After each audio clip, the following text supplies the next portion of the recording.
Noni était une belle jeune dans un petit village d'Aguata. Elle était la fille unique de ses parents. Ils vivaient dans la précarité. Ils ont du mal à se nourrir. Mais malgré les difficultés rencontrées par Noni et sa famille, cela ne l'empêchait pas d'être une bonne fille. Un jour, à son retour de la ferme, ses parents l'appelèrent pour lui dire qu'un homme était venu la demander en mariage. Noni demanda à ses parents qui était cette personne et ils lui répondirent qu'il s'agissait du chef Agu, l'homme le plus riche de leur village, déjà marié à 6 femmes et n'ayant que des filles. Noni fut choqué que ses parents acceptent une telle offre de la part d'un homme déjà marié et père de 6 femmes.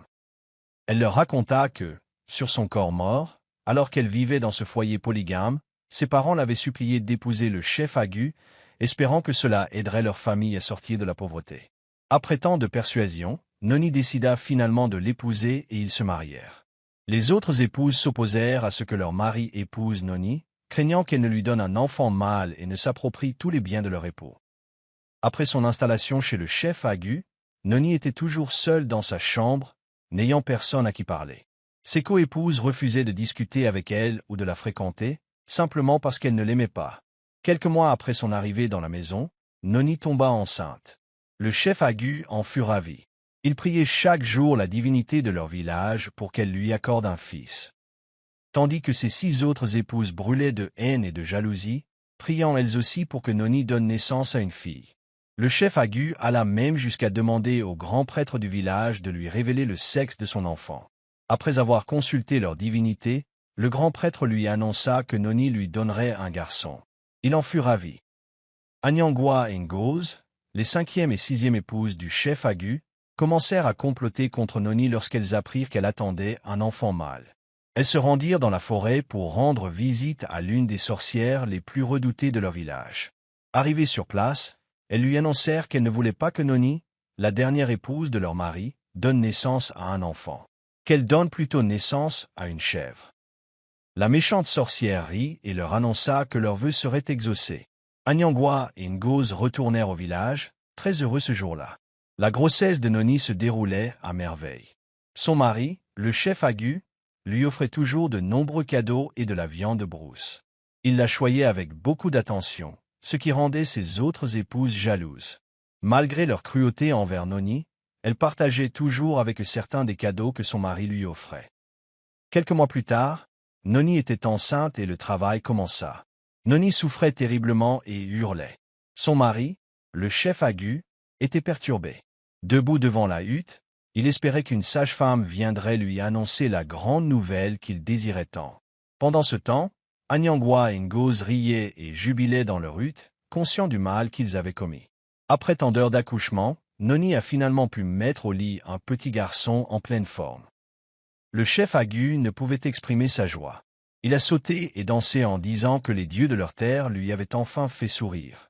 Lorsqu'Anyangwa et Ngoz entendirent leur mari jubiler, elles sortirent et constatèrent que Noni avait donné naissance à un être humain et non à une chèvre.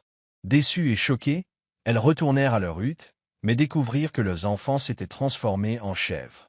Ils sortirent tous les deux en criant et en pleurant. Tout le monde était perplexe, car c'était la liesse et le bonheur, mais Anyangwa et Ngoz pleuraient. Leur mari, le chef Agu, demanda alors ce qui se passait. Anyangwa et Ngoz racontèrent que leurs enfants s'étaient transformés en chèvres. Le chef Agu n'en croyait pas ses oreilles. Il menaça de les expulser de sa maison s'ils ne lui disaient pas ce qui se passait, car les dieux de leur pays ne pouvaient pas faire de ce jour le plus heureux de leur vie, et voulaient en même temps le faire souffrir en transformant ses enfants en chèvres. Ngoz tenta alors de parler, mais Anyangwa tenta de l'en empêcher. Mais Ngoz insista pour dire la vérité. Elle raconta ensuite comment Anyangwa et elle-même, Ngoz, allèrent voir une sorcière maléfique dans la forêt pour transformer l'enfant de Noni en chèvre, après avoir appris qu'elle attendait un garçon. Tout le monde fut stupéfait, y compris le chef Agu, qui n'en croyait pas ses oreilles. Il dit à Anyangwa et Ngoz, « Vous ne voulez donc pas de ma joie et de mon bonheur? Vous avez essayé de transformer mon fils en bouc. Que ai-je fait pour mériter ça? J'ai toujours été gentil et bienveillant envers toutes mes femmes et je vous traite toutes de la même manière. » Pendant ce temps, Noni sortit avec son enfant en souriant et demanda un siège. Elle entendit tout ce qui se passait. Elle s'assit et commença à leur raconter qu'elle était une OSU, un OSU signifiant une enfant vouée à l'une des divinités les plus puissantes du village pour la protéger. Les autres coépouses du chef Agu furent stupéfaites, car elles savaient pertinemment que toute personne OSU était protégée par la divinité la plus puissante de leur village. Noni leur raconta que ses parents l'avaient consacrée à la divinité comme leur fille unique afin qu'aucun mal ne l'atteigne et qu'aucun mal ne l'approche. Anyangwa et Ngozi tombèrent à genoux pour implorer sa miséricorde, mais il était trop tard. Car la divinité à laquelle Noni était dédiée était impitoyable. Le chef Agu chassa Anyangwa et Ngozi de sa maison en leur disant de ne jamais revenir, car ils ne méritaient aucune pitié. C'est ainsi que Ngozi et Anyangwa quittèrent honteusement la propriété du chef Agu. La leçon de cette histoire est de ne jamais comploter contre qui que ce soit, car on ne connaît ni les esprits ni les dieux qui les guident. Merci d'avoir regardé et abonnez-vous. Merci de votre visite. À bientôt.